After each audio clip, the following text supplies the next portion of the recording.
Nityanandam, Nityananda Rudras, en français, on est ensemble. Dans la vidéo aujourd'hui, on rajoute sur ce dont nous avions parlé dans une vidéo précédente face à la réécriture de notre passé. C'est la technique que Swamiji a révélée récemment, la plus pratique pour l'homme moderne, pour littéralement purifier notre espace intérieur, transformer notre expérience de nous-mêmes, du monde, et nous aider à manifester ce que l'on souhaite manifester dans les plus brefs délais. Donc fondamentalement, notre présent, il est énormément influencé par notre expérience du passé, ce dont on se rappelle de notre passé. Pas nécessairement le passé tel quel, parce que dans le passé, il y a des milliards de choses qui se sont produites, mais on ne se rappelle pas de toutes les choses qui se sont produites dans le passé. On se rappelle de certaines de ces choses.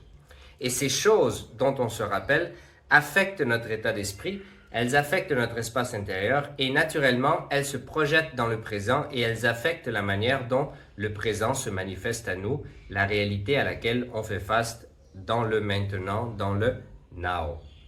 Et donc, réécrire le passé, c'est extrêmement important. S'il y a quelque chose dans le passé que tu n'aimes pas, eh bien, consciemment, tu décides, ça, je m'en débarrasse, je balaye, ça ne s'est jamais produit. Ce qui s'est produit, c'est ça. Et tu décides la manière dont tu veux que le passé se soit produit pour toi.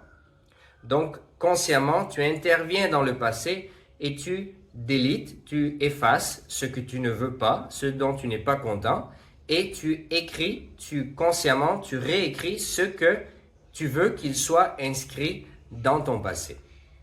Donc, c'est extrêmement simple, c'est extrêmement important, c'est extrêmement pratique parce que on se rappelle tous de notre passé. Si on décide de regarder notre passé et identifier des situations dont nous ne sommes pas contents, c'est extrêmement facile.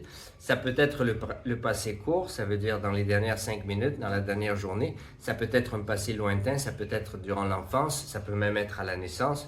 Vous pouvez même, si vous voulez, aller dans les vies antérieures. Vous faites ce que vous voulez, parce que c'est la conscience et elle n'est pas limitée à quoi que ce soit.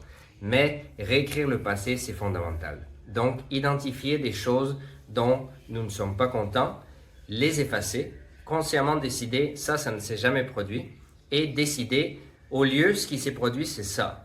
Donc, s'il y a quelqu'un qui t'a dit non pour quelque chose et tu n'étais pas content, tu voulais que cette personne te dise oui, eh bien, tu vas dans le passé, tu dis, la personne ne m'a pas dit non, elle m'a dit oui. Et consciemment, tu décides de prendre cette réalité et tu t'assois consciemment sur cette réalité.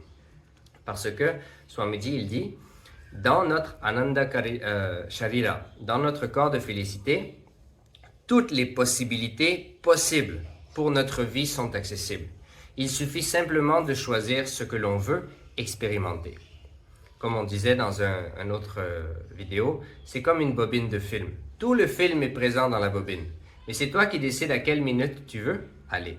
Donc de la même manière, on travaille pour réécrire notre passé, pour se libérer, pour libérer notre espace intérieur, pour purifier notre espace intérieur et pour pouvoir avoir de l'énergie, de l'enthousiasme, de l'inspiration, de la créativité et toutes les bonnes choses que l'on souhaite pour vivre une vie épanouie. Donc ceci étant dit, merci beaucoup, on est ensemble. On se rappelle de pratiquer aussi cette technique d'être l'observateur de l'observateur, le témoin du témoin, le sakshi du sakshi, dans cet espace du Mahavakya. Om Nityananda Paramashivoham, je suis l'éternelle félicité, je suis Paramashiva Nityananda. Har Har Mahadev. N'oubliez pas de vous abonner et de liker et de partager, on est ensemble.